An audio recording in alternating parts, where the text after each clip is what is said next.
Welcome, listeners. Here we have Julie Menanno. Julie, it's such a pleasure to have you here. Relationship expert. You're a powerful woman. You've got over 1 million followers.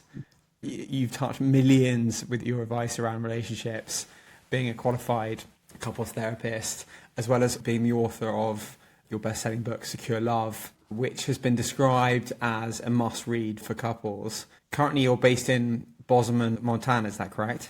Yes, that's correct. A place I wish I knew more about.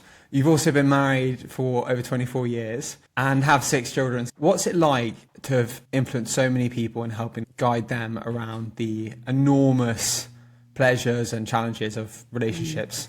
First of all, thank you for having me. It's lovely to be here. And I feel so fortunate and grateful and honored to be able to take what I do with couples in my work and my therapy, my private practice work, I guess you would say. And I see such profound healing in that space. And to be able to take that to a broader scale and to give people outside of what I can just do in my small little setting of private practice, I don't think anything could feel better. So it's been just an amazing journey, and all I want to do is just keep giving back as much as I can and keep teaching people. I think the simplest thing to say would be how to love and be loved. Moving words. It's, of course, a huge privilege for you to have your passion and clearly your kind of life mission to help as many people as you can with this. Where do you feel you're at on that journey? I think I'm just getting started. I have a lot to say. I just started my 2nd book, and I think that the longer I do this, the more I know and the more depth I can help people go to as far as their healing journey and expanding the potential in their relationships. And I continue to put working with real couples at the top of my priority list, and not just that, but just the interactional quality I have with my own relationships and my personal life, and even my own relationship with myself. And every day I just learn more and grow more wise and articulate. And it feels to me like I'm just starting to say what I have to say. Wow. Julie, in essence, you became viral over COVID with your wonderful pictures on Instagram that clearly so many people resonate and have taken so much value from. It's hard to imagine that you're still able to learn, given that you clearly know so much. Can you give us a flavor of the things you're learning at the moment? The 2 main things I do is I help people make sense of their problem, right, in their relationship. And it's almost always going to circle back to the problem is that people are having difficulty communicating vulnerably with each other. And what happens is when we're talking about something really hard and we don't know how to talk about that vulnerably and first just establish some emotional safety and some emotional connection before we try to actually go into the kind of problem solving part of it, people's protections go up and nobody's feeling really seen and heard. And not only do they not end up resolving the actual issue, but they end up getting in these negative cycles and fights with each other.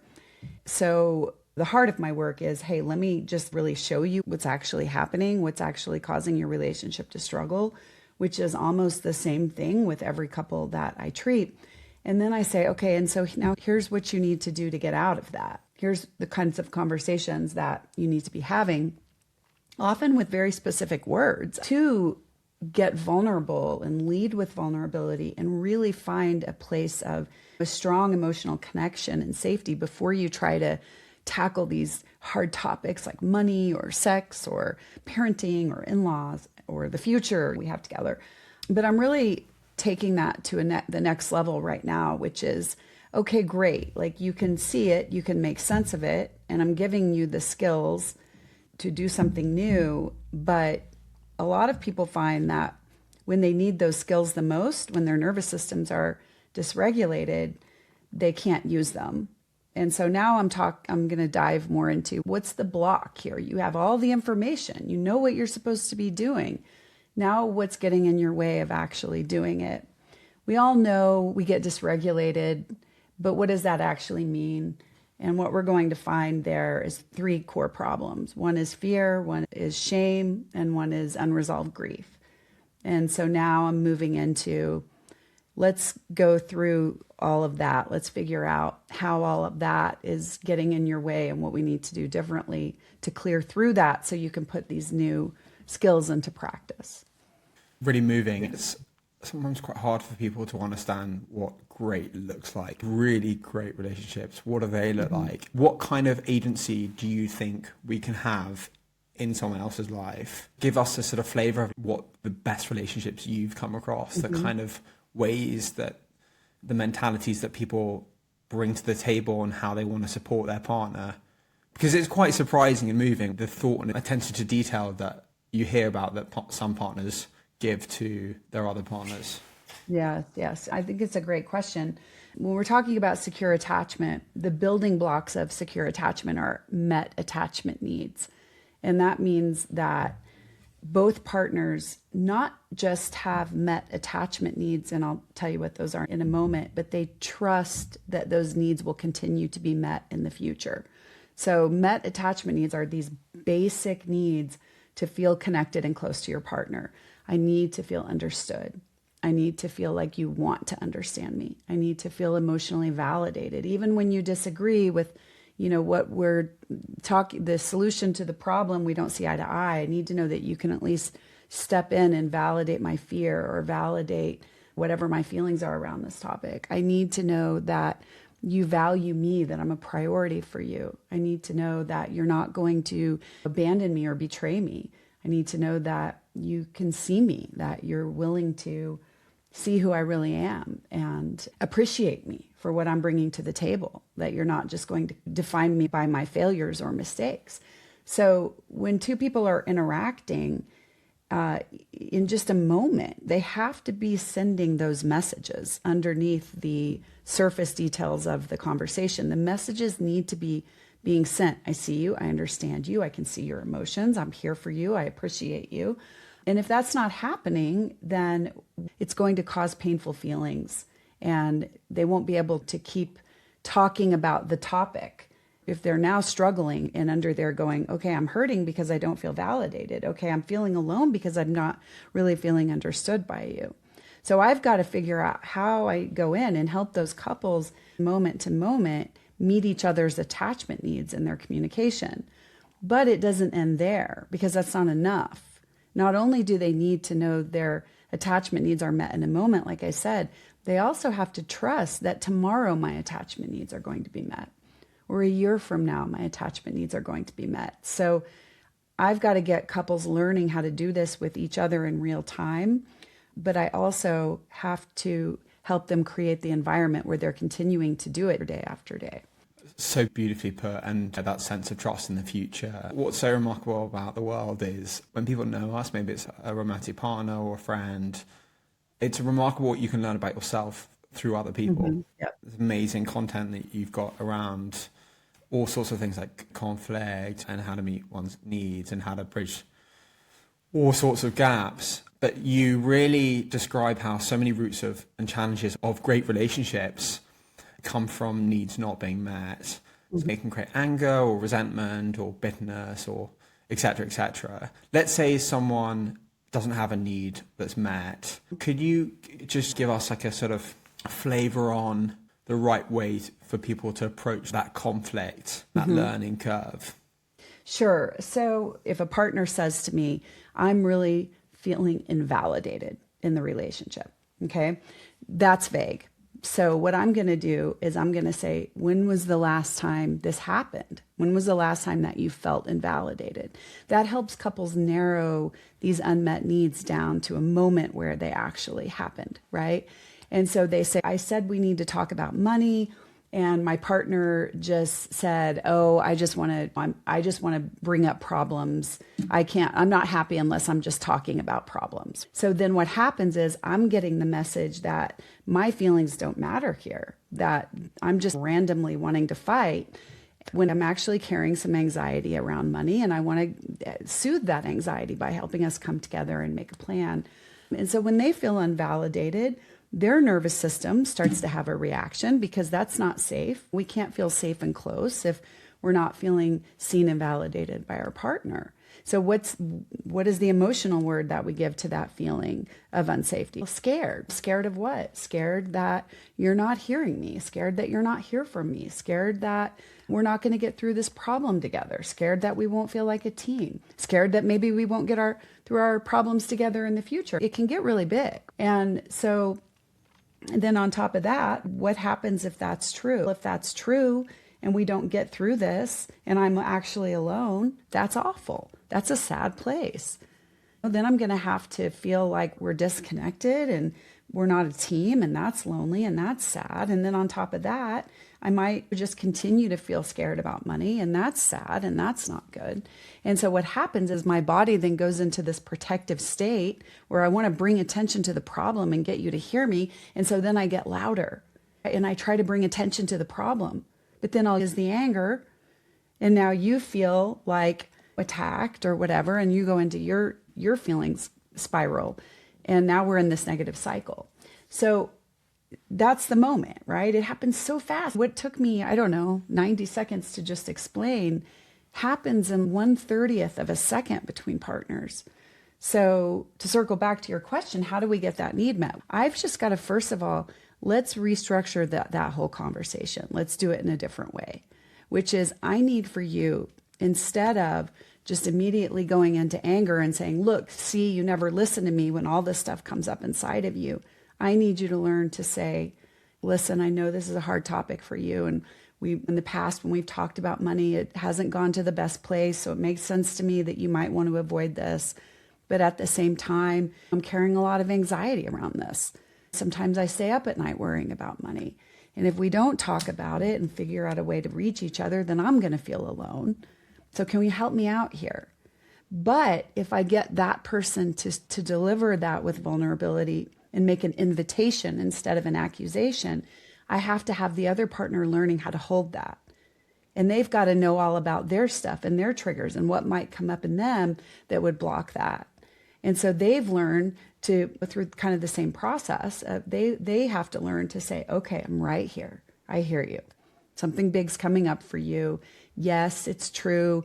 I have an urge inside of me to want to shut this conversation down because it's led to a fight in the past, but I'm willing to stay in here with you on that.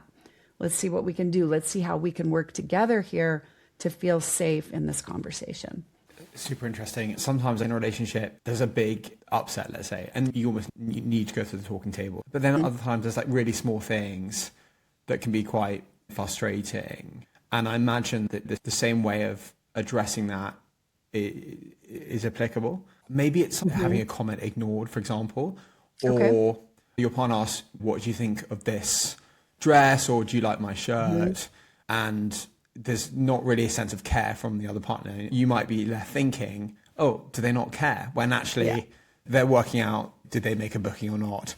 That's a great example. It can be hard to know when is someone overgearing on the communication. Where I want to swing to, so often in life, we can be in the same situation with someone and have a very clear sense of what we think the other person is viewing the situation as, which is very different to how we feel what's happening. And one person, for example, might want to be showing love and be thinking really positive about someone in a particular moment, but the other person might be very triggered in that situation, be filled with fear, and it's just a complete miscommunication over two people dealing with their own worlds, anxieties.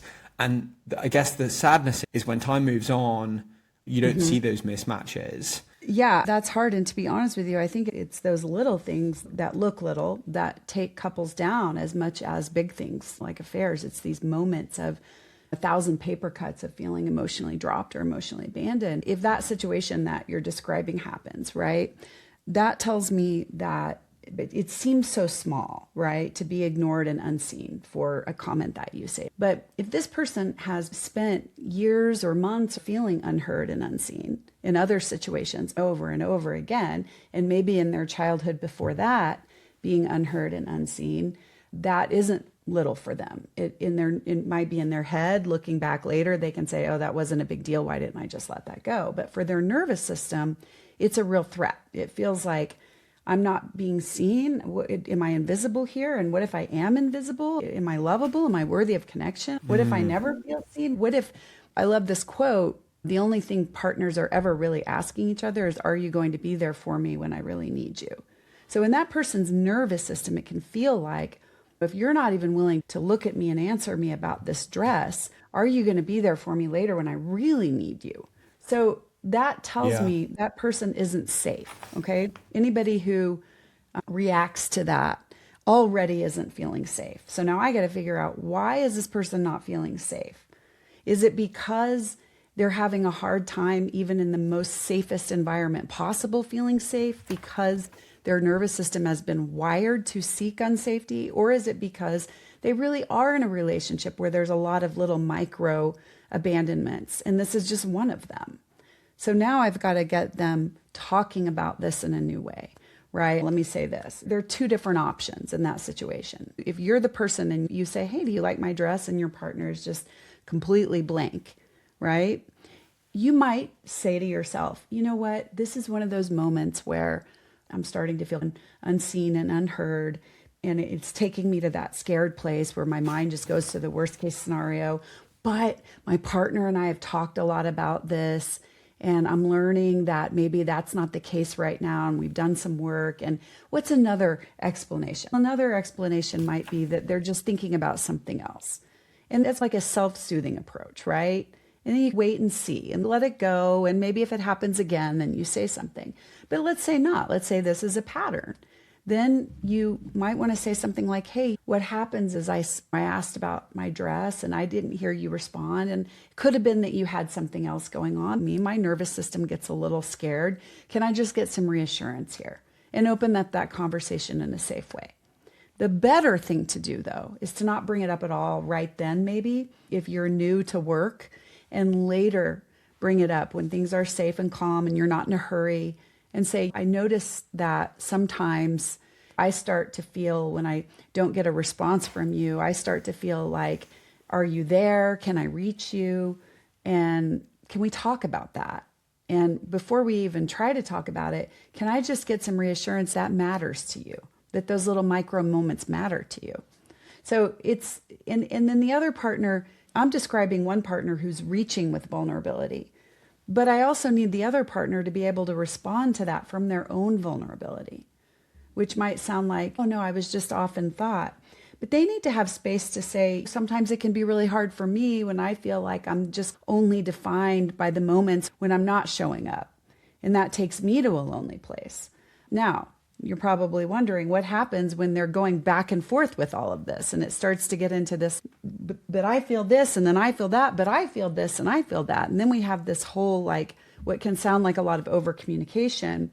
This is when partners really need to have structure around the way they reach to each other, meaning that if I come to you because of this moment or this pattern of moments when I feel dropped, when I say these little things, you don't get lost in your stuff. You're able to lean into me, hear me, soothe me. How can I help you with this in the future? And then later, we can maybe talk about your stuff when my stuff has been held. Or if your partner brings something to you, you lean into that and go, oh, hey, help me, tell me more. Okay, so when you say something in those moments where I'm just drifting off, that leaves you feeling really scared. I get that. That makes sense. And then later, I might want to bring something up of mine.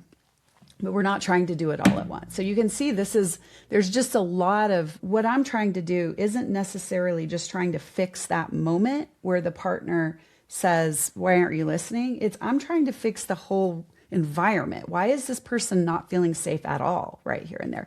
And sometimes it's not the relationship. Sometimes it's their past where they've felt so ignored and unseen for so many years in their life that their nervous system has been trained to see that threat even when it might not be there. And in that case, that person has some self-work to do. Wow, it's quite remarkable to be being someone who's got such an expertise in this and able to draw upon so many different situations and realities. And the reality here, right, is it's complicated, but drawing into even the timing challenge. Like, it's not always the best time if someone's stressed, for example, to bring these things up. The concept of always mentioning things that are annoying in a relationship, always being mentioned, it doesn't necessarily make sense, right?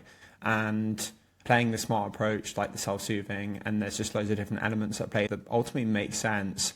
You dug a little bit into the concept of history, and we've all got different childhoods, etc., and romantic experience and whatnot, needs, etc., attachment styles. There's this concept of norming, storming, and performing in working in a team, and how conflict, once you've had that conflict, you can really perform. How can one in a relationship best navigate around trying to, in the early stages, learn around what someone's unique needs are, or rationalities or fears? And I think a difficult one to probably crack is, for example, like parents and how their parents are versus your own parents and that kind of environment. And because what is normal to us can be so different to other people. Do you have comments around around that? Are you saying how do we learn to like accommodate each other's kind of unique sensitivities and unique needs based on the stuff that we're bringing to the table? Yeah, based on the fact that when you enter a relationship, you don't have information on their history, their family, and there's a way to naturally work these things out that doesn't feel too overwhelming for people. And I think for many listeners, it would be really great to just get your advice on that. Yeah, the reality is that we all have the same basic needs, right? We all have the same basic relationship needs to feel safe and close. We all need to feel understood. We all need to feel emotionally validated, whether we know it or not, whether we have words for that or not. We all need to feel appreciative for our efforts. We all need to feel safe from abandonment and rejection. We all need to feel heard. We all need to feel seen. Basically, that's it, right? It's that before couples can ever go beyond into any other realm of talking about things or working through a problem or whatever it is, they have to be able to do that. They have to be able to start the conversation off and start the foundation of the relationship is those met attachment needs. That creates the security. When partners have that, then everything else will fall into place. That's when they can get to a point where, hey, the topic of money is hard. The topic of politics is hard. But hard topics don't have to become fights. They become fights when we're not doing it with emotional safety and connection. And so we need to understand if those attachment needs aren't met, what's getting in the way. And that's when we want to look like what's getting in the way is maybe you grew up in a home where nobody cared about your feelings. So the only way you learned to do feelings was just not talk about them at all. Just stuff them away, just go into your head, just tell yourself you shouldn't feel the way you do.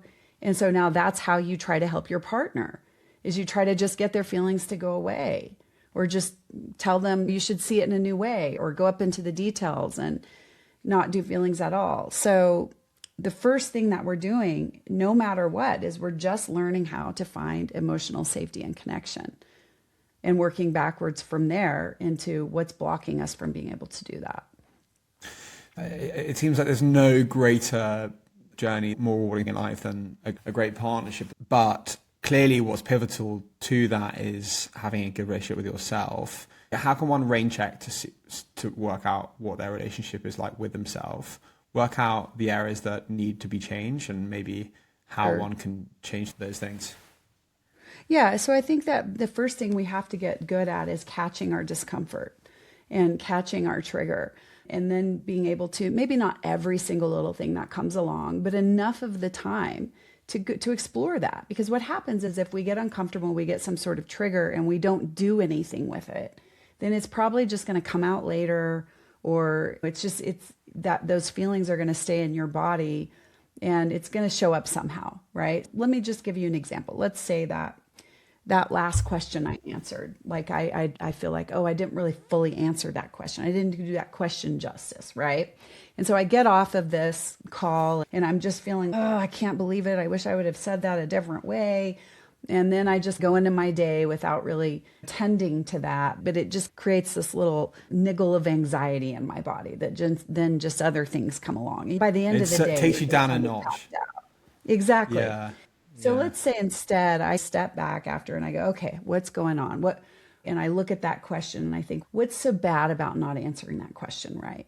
Right? What's so bad about it is, I don't know, like I'll look like a fool, or people won't understand what I'm saying and they won't get helped by it. Or, okay, what happens if, let's just say it's about me, right? And what happens if you look like a fool? I won't get respected. What happens if I don't get respected? I'll feel bad. I'll feel yucky. I'll feel that's a sad, bad place to go. That's a lonely place to go. I might get rejected. Have you ever felt like that before? Yeah, I felt like that before in life. It's a bad place. It doesn't feel good to feel rejected. It's lonely there. And then as you start talking to yourself about these fears and the shame place, you start to feel softening. You start to feel the sadness around that.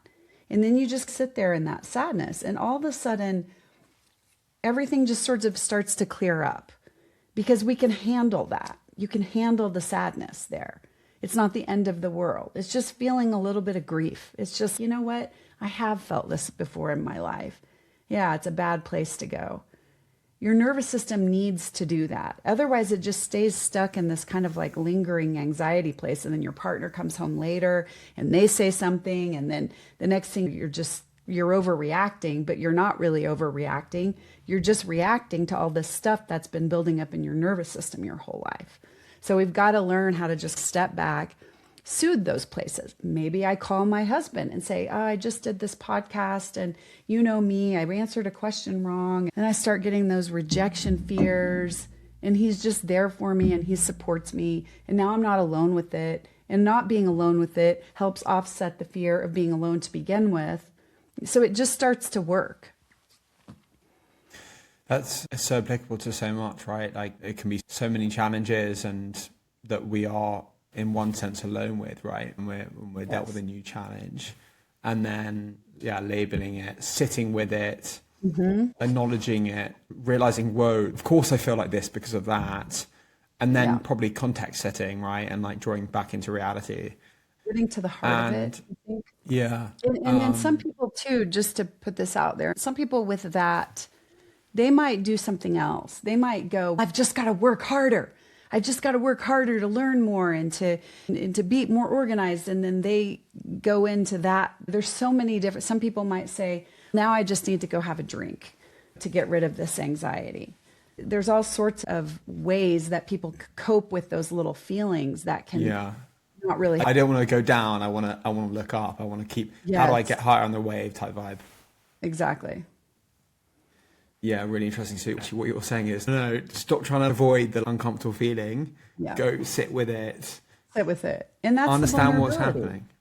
Yeah, that's what I do is I teach people vulnerability. In that situation, I just got vulnerable with myself. I really started to put my fears, my shame, my grief to words. And we can't really get vulnerable with other people unless we first know how to do that with ourselves. And so what happens is we get stuck. Basically, the only other alternative with feelings to getting vulnerable is to stay stuck in anger and anxiety indefinitely. Yeah.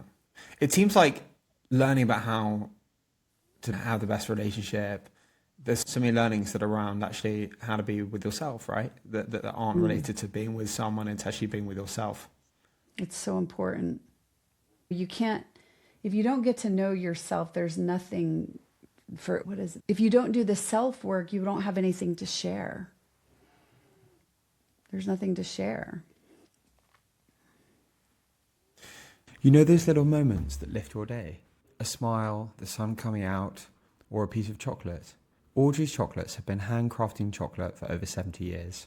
Chocolate to die for. It comes in beautiful boxes that make for the perfect gift.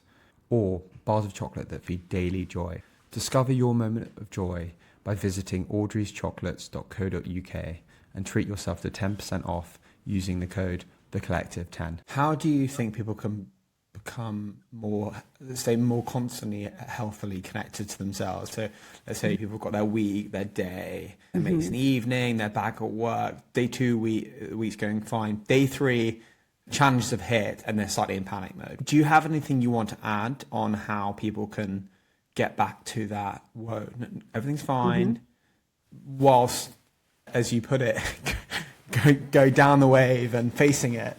Yeah, you have to be able to tap in. When you're going out and navigating life, you've got all these feelings coming at you left and right. And a lot of those feelings are going to be slightly triggering, like little anxieties coming at you, little bits of pressure coming at you, little bits of someone being disappointed, little bits of worried about being late. And it starts to build up. And to get through the day, we have to go into this dissociated state to some degree where we aren't sitting there and processing all of it because we have a job to do. We have to get through the day. And so sometimes with the speed at which our society travels, we stay in that dissociated state.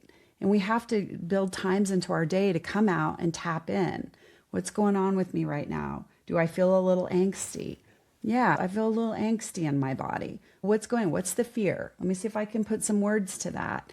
Maybe you were late to a meeting, or maybe someone didn't like your project, or you got a bad comment on something. And it doesn't have to be every single little thing, because the thing is, all these triggers are going to go to the same place. They're all going to go down into loneliness and sadness and a human vulnerability place. They wouldn't be triggers if they didn't. And so we have to just take some time to step in there and just sit with our feelings and let some of that metabolize. I think for me, prayer is a really good way to get there. It slows down.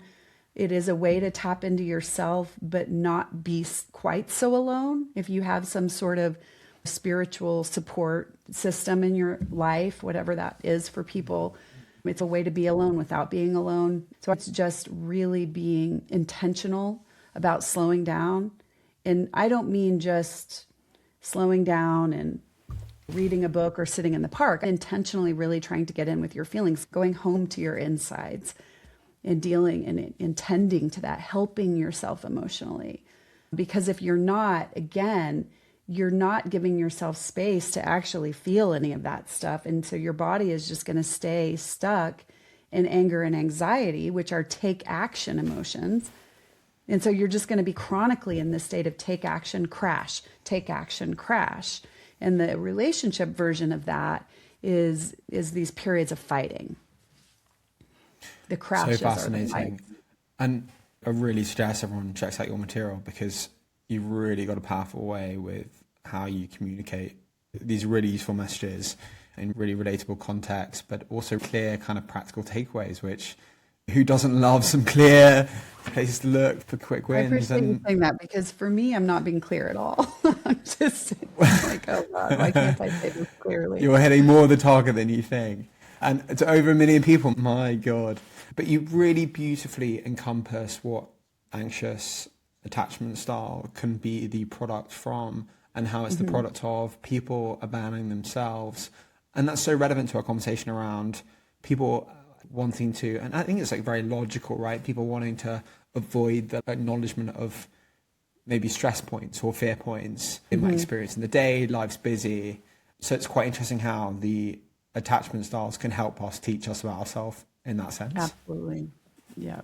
Do you think, Julie, again, I still feel it's quite hard for many people to really, truly have an idea on what really great relationships look like? And this concept that you talk about, which is people being seen, people feeling connected to others, it seems like that's quite a hard thing. Naturally, we can tap into doing that for people, but the intentionality can be quite variable on how we do that. Can you give us a flavor of the different ways that the best partner could show up to someone? Maybe it's helping them see their inner strength, what they're great at could be one. Another could be doing nice chores for someone to support them. Another could be helping, your partner learn things about themselves. But there are so many others. Sure. And I think it'd be great to hear your sense of how we can be there for a partner. Yes, when you say the chores, we want there to be a healthy division of labor, and we want partners to have conversations where they get to know each other and learn about each other's past and all of these things. What I would say is let's go back to the basics here. Let's get the basics down, and the basics will help us to go to that next step, which is some of that more like what are the conversations getting to know each other sound like, or how do we divide chores, which is every relationships happen in moments, right? They happen in these isolated moments of interaction. And so if we're talking about some sort of, let's put physical interaction over here to the side, that matters too, but let's talk about just verbal interaction, right? Every single moment of interaction needs to have these needs met, where we feel understood, we feel heard, we feel emotionally validated. Whether we're saying it or whether it's just a felt sense, we know it's there. That has to be there. That is the starting point. So if someone's saying, how can I be a better partner? That's it. Start there.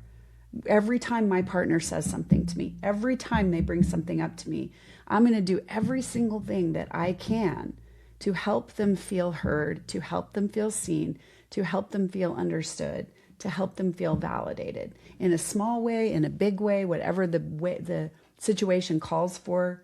It doesn't have to be a long conversation. It's just, I'm going to do what I need to do. And if they don't feel that, I'm going to figure out what's missing and I'm going to fill in the gap. And then from there, we start talking about how can I help you with the chores? Because if there's a problem with chores and they come to you and they say, I'm feeling overwhelmed, the first step isn't, what chores do you want me to do? It's tell me more, help me understand where you're coming from. Tell me about overwhelm. Okay, you're feeling overwhelmed. There's a lot on your plate. Okay, so what I think I'm hearing you say is that you're coming home and you're not having any time to rest because all these things need to be done, and that's creating stress for you. And you're saying, I got to figure something out because this isn't workable. Am I getting that right? Okay, it's definitely not too much that you're feeling overwhelmed. I get overwhelmed too. So let's work together to come up with some sort of solution. That's the starting point. Nothing goes forward without that happening. And if you are hearing your partner and you're validating them and you're talking about chores, what I have found over and over again is that when couples start that chore conversation from that place, it all just works out on its own because they want to help each other. A lot of times when we're fighting about chores to begin with, we're not really fighting about the chores. We're fighting about, do you care about me? Do you want to hear me? Do you care about my feelings? Does my anxiety matter to you? Do my needs matter to you? And so when we start answering those questions positively in the conversation, then we don't have to ask them through the coded language of who's going to do the vacuuming, the hoovering, as you would say, in Great Britain. Yeah, exactly. The Great Britain. Let's keep the great in there. That's really wonderfully put. I've learned that a lot with kids, that my kids would come to me with problems, and the first thing I want to do is start solving their problems or tell them not to have the problem. This is how you're seeing it all wrong, or don't worry about that, or I'm going to call the school. And I really realized that's not the way, that's not the starting point. The starting point is just leaning in and hearing them. What's going on? Help me understand. Of course you're upset about that. Of course that makes you nervous. And 9 out of 10 times, that's enough. That's enough. The conversation doesn't even need to go beyond that. They tap in when they feel heard and their nervous system relaxes, and they can tap into their own resources and start to go, okay, what can I do here? Or just having that emotional release of sharing is enough. It's just all they needed. Now, in the 1 time out of 10 that we do need to do something, then the conversation is going to go a lot more smoothly about what should we do here to take action when everybody's feeling connected and heard. And the same applies to couples, obviously. It's just, to me, that it's something about the relationship with kids has really driven that point home for me. And yeah, when we love someone, all we want to do is for them to be happy. And sometimes the immediate feeling, the biggest shortcut to that is solving the problem right with them. Yeah. Rather than, as you say, being heard. I think it's really interesting how you reflect and you talk around how to get them to navigate towards like self-soothing stuff and the answers. Probably something that the great masters of the universe find easier than others, and with good reason. It's not the obvious route. The best way to help someone feel happy is to connect with them. Yeah, meet them with where they're feeling and the logic Yeah. on why they're feeling how they're feeling like that. Yeah. That's really interesting. The comment you made, so many one-liners that you've got, just truly brilliant. I love that, how you just said earlier, relationships are a series of moments, tiny little moments, feelings, things that we say, and memory is very different for different people. So there's a lot going on. Because it's two people. So there's different happening to two people. You said something also quite moving, which is relationships fail from lost emotional safety, not just love. That must be. How do you personally deal with that when you hear these stories? Do you just think, oh, when things don't work out with people, it must be quite painful for you to hear about that? Do you try and push people to a place where it's like you can't control the outcome of the relationship and, you're going to be fine? When it doesn't work out? Yeah. Yeah. Yeah. I think that sometimes things don't work, right? And so, of course, we do have to get to a place where at the very least, we've learned to have a strong relationship with ourselves. And ideally, if something isn't going to work between two people, they can still communicate with each other around it not working from a place of emotional safety going forward. If they have kids together, or they can learn to communicate with safety. Anybody can learn to communicate with safety, whether they go forward and have a relationship or not in the future, a committed romantic relationship. But one of the things that I've done a lot with couples is when they do get to the point where they're feeling really hopeless and they're feeling like I don't know that we can ever find it again. I don't know if we can ever reach each other and find that love that we once had. What I'm going to do with that, you said earlier, something really important, meet people where they are. That's who they are right then and there in my office. That's who they are. They're two people who have disconnected from each other. And so I'm going to help them connect over who they are right then and there, which is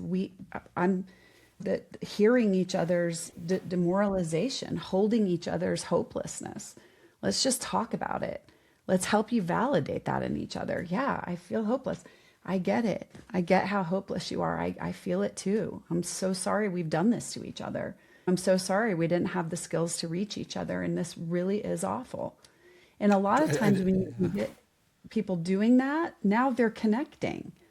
So I'm not trying to get them to connect over something that arbitrary. I'm getting them to connect over who they are, that reality for both of them in the moment.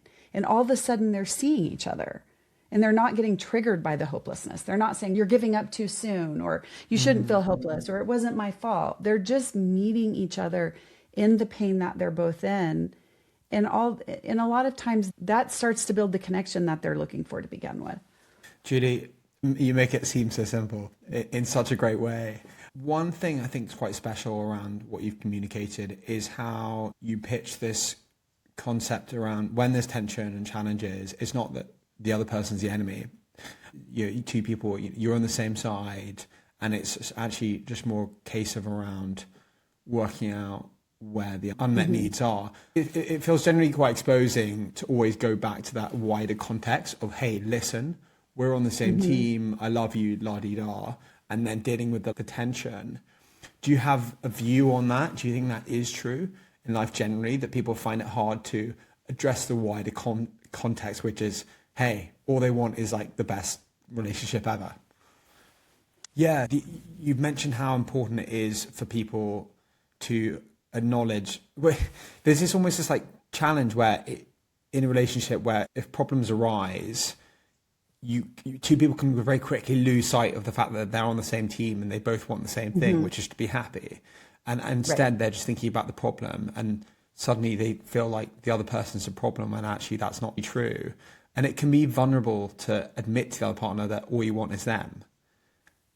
Yeah. What I have found over and over again is that partners are never really enemies of each other. These negative cycles that they get stuck in are the enemies, because they're both scary. They're both scared, right? I'm scared of losing you. I'm scared of not getting it right for you. I'm scared of you seeing me as failing. I'm scared of you abandoning me. I'm scared of seeing myself as a failure and a loser.